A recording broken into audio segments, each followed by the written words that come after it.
Okay, let's start off with those weather impacts to get you set for the second half of your weekend. For tonight, we still have some ongoing showers and storms out there. The storm threat certainly not widespread by any stretch of the imagination, but we do have some heavy downpours in parts of the area tonight, so watch for that flood risk throughout parts of the area where we have the heavy rainfall. Meanwhile, taking a look to our south, we're seeing further development with Tropical Storm Debby for tonight, and we do have alerts up and down the west coast of Florida for tonight, from Tampa Bay up through the Big Bend area, through the Florida Panhandle, also down through Fort Myers and South Florida for tonight. This storm is certainly showing signs of further development. Here's a look at the latest track for the 11 p.m. advisory. Notice how it's going to continue to work its way over the very warm waters of the Gulf of Mexico, likely to intensify, could become a Category 1 storm on its track before it makes landfall headed into the day Monday. Of course, we're going to watch it very closely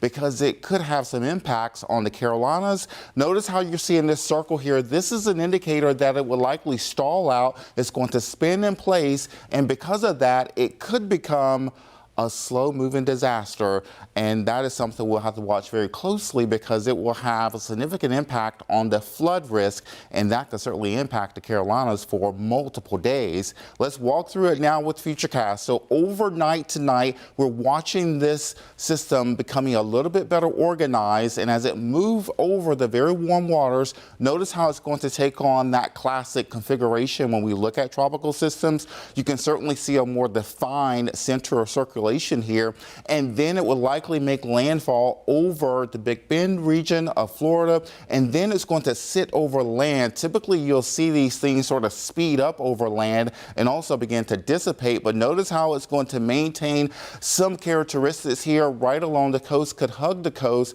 This track could fluctuate. Of course, that will change the impacts for us, something we'll have to watch closely, but notice how it will likely bring a lot of rain to the Carolinas. And we're looking at a half a foot up to a foot of rainfall, which can certainly be very impactful for tonight. Back here at home with the showers we've already had today, you can see the tarp is on the field coming in. The Kannapolis Cannonballers, they were at home today, and they'll take the field once again tomorrow on Sunday at noon.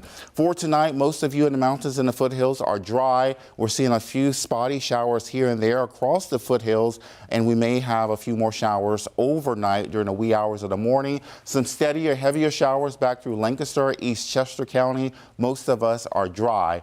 Much drier conditions for tomorrow, but I will keep the umbrella on standby. We'll have a better chance for a shower or storm into the afternoon. And where we have that shower or storm, it could be on the heavy side. Monday, that trend continues.